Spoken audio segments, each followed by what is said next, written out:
Olá, alunos, tudo bem? Continuando aí para a nossa terceira parte e os pontos aí, aonde que eu vou tratar de uma maneira macro as relações, tanto ali desse início da União Ibérica para a Holanda e para o Brasil. Depois eu faço aquela trajetória histórica amarrando ponto a ponto e com as relações ali. Eu quero que você entenda esse início agora, o pontapé inicial, para que depois eu possa ali fazer todas aquelas amarrações que vocês já conhecem. Bom, preste atenção. Com relação à Holanda, a Holanda dá um boom em crescimento econômico. Por que a Holanda cresce? Porque no vídeo anterior já te falei, a fuga dos cristãos novos, muçulmanos, judeus, protestantes de Portugal para a região da Holanda, a partir do momento em que você tem uma atuação precisa, enfática dos tribunais do Santo Ofício em Portugal. O indivíduo não quer ser perseguido, ele vai o quê? Fugir. Por outro lado também, galera, nós tivemos o rompimento das relações econômicas entre Portugal e Holanda. Só que essa situação, por mais que possa afetar as atividades econômicas portuguesas, portuguesas, não afeta tanto com relação à Holanda. Professor, como assim? Porque eu tenho chegada de uma galera extremamente rica. Você imagina a arrecadação de impostos para o Estado holandês, o que permitiu a chegada dessas pessoas ali, investimento em várias atividades e o florescimento ali de algumas coisas que eu vou falar para vocês daqui a pouco, mais à frente, quando eu for especificar. Bom, nós tivemos aqui o aumento das atividades holandesas no Oriente. Por quê? Principalmente nas áreas ali que eram portuguesas, que ficaram ali abandonadas, desguarnecidas, porque Portugal mal dava conta de fazer as suas atividades de proteção e agora precisa proteger e também fazer os transportes, situação que a Espanha coloca como caráter obrigatório quando rompe o acordo com a Holanda. Então, praticamente aqui, nós estamos vendo um processo de vulnerabilidade ali com relação às questões portuguesas.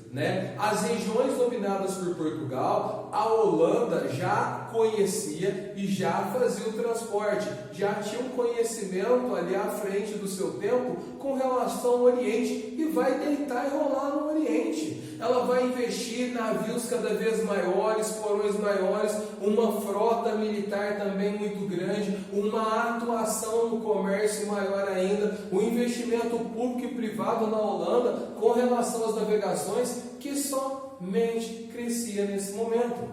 Bom, ao ponto que a Holanda, com o Banco de Amsterdã, passa a ser o banco mais sólido do mundo no século XVI. Tamanha é a entrada financeira. Extraordinário, meus alunos. Magnífico. Gigantesco aqui nesse momento. E não posso deixar de falar também das relações ao Brasil na ideia inicial. O que vai ocorrer?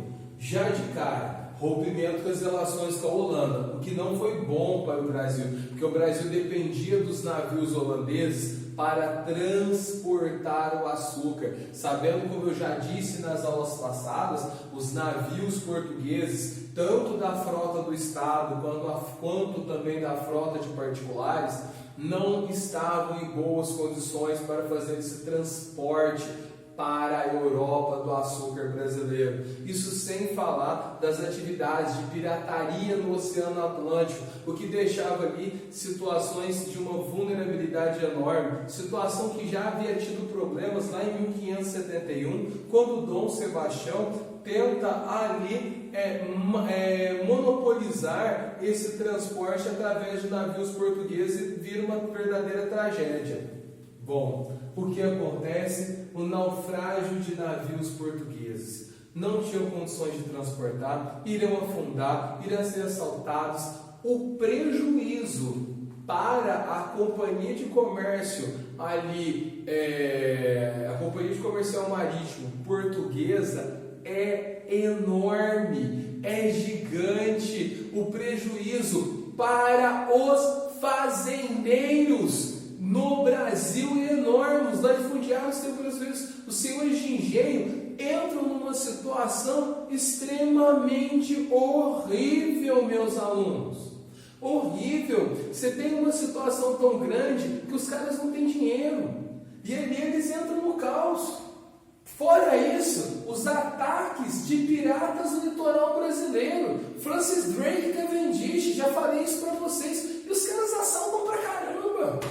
Olha, para você ter uma ideia, existe uma história, alguns relatos ingleses, né, na Biblioteca Britânica, que fala que Cavendish escondeu, enterrou uma quantidade de ouro, um grande tesouro nas praias da região de Santa Catarina, que até hoje nunca foi encontrado, um boato, né? Mas Cavendish deitou e rolou no litoral brasileiro. Ele assaltou em São Vicente inúmeras vezes, assaltou no Espírito Santo, assaltou em Pernambuco. Pernambuco era extremamente fortificado, assaltou na Bahia, assim como Francis Drake e vários outros, virou várzea no país.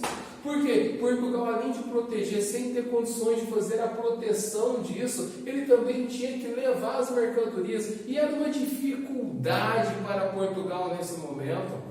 Eles dependiam desse transporte para fazer minimamente a proteção do litoral brasileiro e de outras áreas ali. A situação era caótica para Portugal, o que leva ao Brasil a uma crise econômica, meus caros alunos, sem precedentes.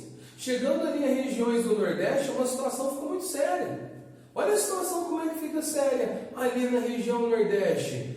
Muitas vezes ali, fazendeiros ali na região de Pernambuco não têm condições de pagar os salários ali daquelas pessoas que eram nesse momento brancos, que tomavam conta dos escravos. Aonde nesse momento o negócio vai indo descambando e de repente você começa a ter ali inicialmente um movimento de fuga de escravos. Começa a fugir, o caos vai pegando ali na região de Pernambuco, porque isso não é positivo para as atividades econômicas, sabendo, como já foi dito para vocês na aula passada, que a coroa portuguesa ela arrecadava os impostos e tinha que investir na expansão do território brasileiro para que se possa reverter esse lucro. Agora, essa expansão ela é meio que paralisada, e olha a gravidade, meus caros alunos. Você tem uma paralisação das questões ali da expansão e cada vez mais para o interior, colocava-se dinheiro público, se expandia, mas você tinha que fazer isso. De repente você para de fazer isso e fica tentando arrecadar em cima de impostos, o que a população ali passa a sofrer muito, porque é um aumento da carga tributária sobre essa pessoa, sobre essas pessoas ali naquele momento. Por outro lado, a carga tributária em Portugal, com a fuga dos protestantes e cristãos novos, explodiu. A população ali que era a classe média, a burguesia, nossa gente, não tem noção. Então presta atenção, nós temos aqui a expansão das reduções jesuíticas nas regiões norte e nordeste do Brasil. Há uma atuação agora muito mais forte dos jesuítas, né? Os jesuítas agora, muitos deles espanhóis, vêm para o Brasil com uma força enorme e o seu local de atuação são as áreas mais ricas do Brasil. E aquela dificuldade que eles tinham ali logo no início, meio que ela vai sendo ali superada devido ao apoio da coroa espanhola para a expansão dos jesuítas. Então os jesuítas vão expandindo no final do século XVI, início do XVII, nas regiões norte e nordeste, a uma velocidade muito grande ali nesse momento. Bom, nós tivemos aqui no Brasil, olha o que eu vou dizer, as visitações do Tribunal do Santo Ofício no Brasil. Gente, eu não falei em instalação do Tribunal do Santo Ofício. Visitações. Para julgar que tipos de crimes? Muitos crimes relacionados à simpatia, e simpatias de diversas formas, para curar alguma coisa, ou simpatias relacionadas ali também para segurar marido, né? Não vou relatá-las aqui para vocês, pois necessitaria de algumas delas você ter um certo estômago aí para obter o conhecimento, né? E nós temos também ali a chegada de judeus, cristãos novos e protestantes na região nordeste do Brasil, montando as suas fazendas, já que estavam sendo perseguidos em Portugal. O Brasil passa a ser uma alternativa de fuga para essas pessoas neste momento aqui. Galera, eu vou parar neste momento e agora o próximo vídeo nós vamos aprofundar e atingir as relações aí da microhistória. Nós vamos pegar a parte mais pesada. Esses 3 pontos que eu passei sobre Portugal, Holanda e Brasil são os aspectos iniciais. Um grande beijo a todos e até a próxima.